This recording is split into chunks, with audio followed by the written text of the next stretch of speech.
Brown eyes. Brown eyes are the most common eye color in the world, and that dominance is not cosmetic or random. It is the result of a long evolutionary history shaped by sunlight, geography, and survival.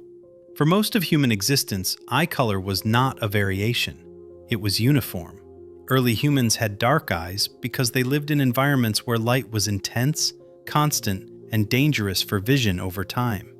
The reason brown eyes exist in the first place is melanin. Melanin is a pigment whose primary role is protection. In the iris, melanin absorbs excess light before it reaches the retina. This reduces internal reflections inside the eye and limits long-term damage from ultraviolet radiation. In open landscapes, deserts, savannas, and high sun regions, this protection was essential.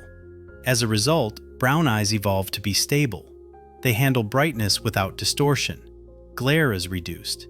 Visual input remains consistent even when lighting conditions shift suddenly. From the brain's perspective, this means fewer corrections are required to interpret what the eyes receive. The signal is clean, predictable, and reliable. In daily life, this translates into visual endurance. Brown eyes tend to fatigue less under prolonged exposure to sunlight.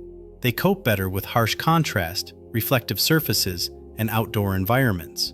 Over decades, this resilience reduces cumulative strain on the visual system. There is also a subtle neurological effect. When sensory input is stable, the brain spends less energy filtering noise. This can slightly improve sustained attention and reaction stability in demanding conditions.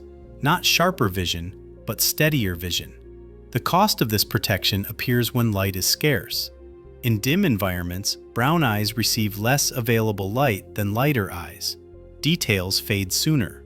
Low-contrast shapes are harder to distinguish. Brown eyes are not built for darkness. They are built for longevity. Brown eyes persist because they solve the most common problem humans faced for most of history. Too much light, not too little. Dark brown and near black eyes. Very dark brown eyes, sometimes described as black, represent the extreme end of melanin concentration in the iris. These eyes are not truly black, but their pigment density absorbs nearly all visible light before it scatters. This trait developed in populations exposed to extreme solar intensity for thousands of generations.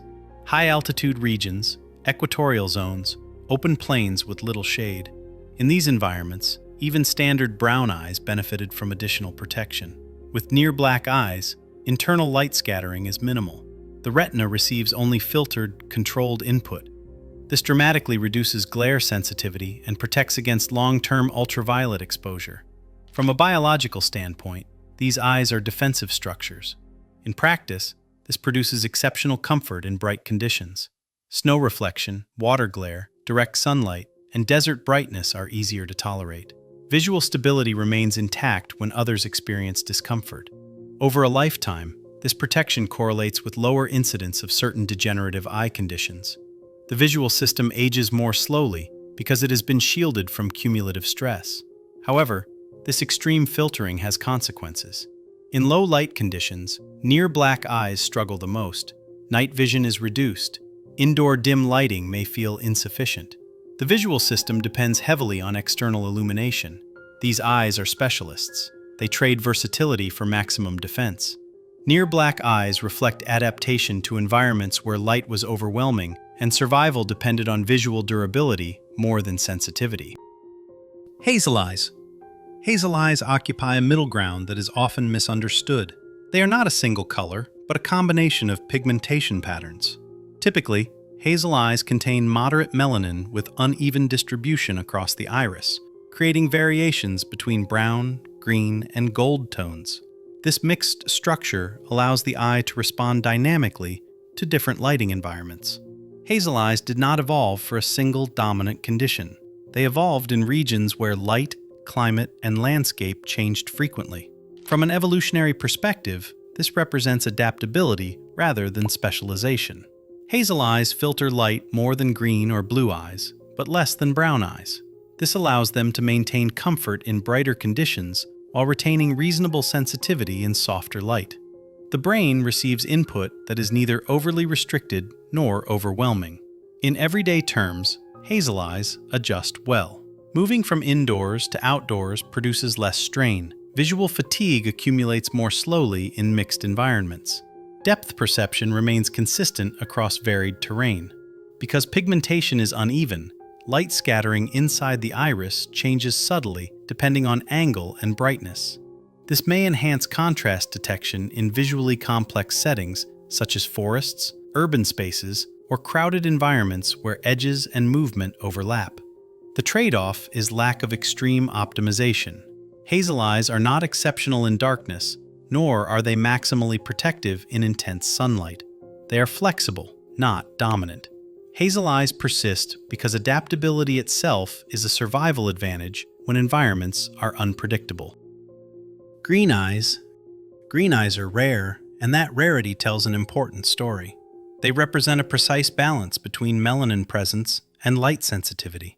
Green eyes contain more melanin than blue eyes, but significantly less than brown eyes. This balance produces a visual system optimized for moderate environments. Not extremes of brightness, not extremes of darkness. Green eyes likely evolved in temperate regions where light levels were stable but variable. Forested areas, mixed terrain, seasonal climates. In these environments, visual nuance mattered more than raw protection or sensitivity. Green eyes tend to perform well across a broad range of conditions. Glare is reduced compared to blue eyes. Sensitivity remains higher than in brown eyes. Visual comfort is maintained without sacrificing too much detail. Many people with green eyes report lower eye fatigue in mixed lighting. This aligns with their optical profile. The iris allows enough light for clarity while filtering excess brightness that causes strain. Color perception may also be subtly affected. Green eyes can enhance discrimination of mid-range tones, particularly natural hues. This may have aided tasks involving environment reading, movement tracking, or spatial awareness. The limitation appears at extremes. In very bright environments, green eyes offer less protection than dark eyes. In very dim conditions, they lack the sensitivity of blue or gray eyes. Green eyes are rare because they solve a narrow problem exceptionally well. Evolution tends to favor traits that solve broad problems more often. Green eyes represent balance, not dominance. Gray eyes. Gray eyes are among the rarest eye colors in humans, and they are often mistaken for blue. In reality, gray eyes are structurally different. They contain very little melanin, but the collagen fibers in the iris scatter light in a way that desaturates color rather than enhancing it.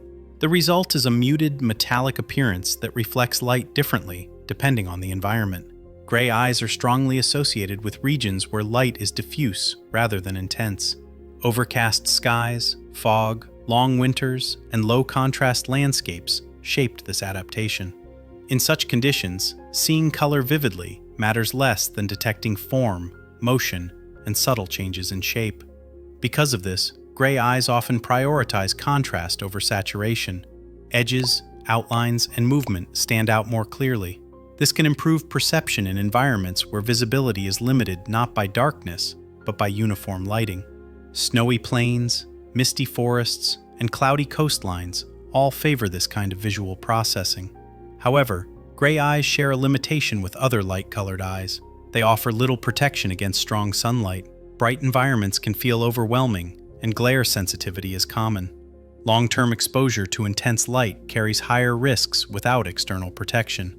Gray eyes are optimized for subtlety. They are not built for brightness or darkness, but for clarity in ambiguity. Amber eyes. Amber eyes are rare and biologically distinct from both brown and hazel eyes. Their golden or copper coloration comes from a higher concentration of pheomelanin rather than eumelanin. This shifts how light is absorbed and filtered before reaching the retina. Amber eyes alter visual perception by reducing blue light scattering. This creates warmer visual input and can enhance contrast, particularly in bright daylight environments with strong shadows. Details in high-contrast scenes may appear sharper and more defined. This pigmentation likely offered advantages in open environments where sunlight was strong but variable. Amber eyes provide more protection than green or blue eyes while retaining more sensitivity than dark brown eyes. The balance favors clarity under sunlight rather than endurance across all conditions. People with amber eyes often experience less glare discomfort than lighter-eyed individuals, while still maintaining good visual sensitivity. Depth perception may also benefit from the way light is filtered, particularly when navigating complex terrain. The limitation of amber eyes lies in low-light environments. Sensitivity drops compared to gray or blue eyes. Amber eyes are daylight specialists. They persist as a rare adaptation because they solve a very specific visual challenge effectively. Blue eyes. Blue eyes exist not because of blue pigment, but because of absence. Unlike brown or amber eyes, blue eyes contain very little melanin in the iris. Their color comes from light scattering. Short wavelengths bounce inside the iris and reflect outward, similar to why the sky appears blue. This trait appeared relatively late in human evolution. Genetic studies suggest that most blue-eyed individuals share a common ancestor from 6,000 to 10,000 years ago. The mutation spread mainly across northern and eastern Europe, where sunlight is weaker for much of the year. Biologically, blue eyes increase light sensitivity. With less melanin to absorb light, more reaches the retina. This provides an advantage in dim environments, overcast skies, long winters, forests, and twilight. Blue eyes perform best when light is scarce, but not absent. This sensitivity improves perception in low-light conditions. Subtle contrasts, movement, and shapes are easier to detect. In ancestral environments, this meant better awareness when daylight was limited. But the advantage has a cost. Blue eyes offer little protection against strong sunlight. Bright environments cause glare, fatigue, and discomfort. Prolonged exposure increases the risk of light-related damage without protection. There is also evidence linking blue eyes to stronger sensory and emotional reactivity. This isn't mystical. Light sensitivity influences how the brain processes stimulation. More visual input can amplify nervous system responses. Blue eyes are not optimized for endurance. They are optimized for perception. They excel in soft, indirect light and struggle in harsh, overwhelming conditions. Evolutionarily, blue eyes are a specialization, not a baseline.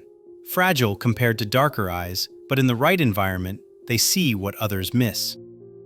Blue-green or gray-blue? Mixed light variants, such as blue-green or gray-blue eyes, represent transitional pigmentation patterns. These eyes do not reflect a single dominant adaptation, but rather genetic blending across populations. Their visual performance varies depending on melanin distribution and iris structure. Some lean toward sensitivity, others toward protection. The result is a flexible but inconsistent visual system. These eyes often perform well in moderate lighting, but may struggle at extremes. Bright sunlight can cause discomfort, while low light conditions may not offer the sensitivity of lighter eyes. However, this variability itself can be advantageous in environments that change frequently. Transitional eye colors reflect migration, interbreeding, and adaptation to mixed climates.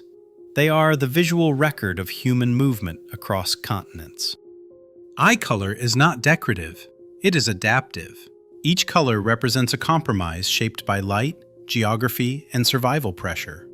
Some eyes protect, others perceive. Some endure, others adapt. There is no superior eye color. There are only different solutions to the same biological problem: how to see well enough, long enough, in the world you were born into. Your eye color is not an accident. It is inherited memory. Explaining things simply.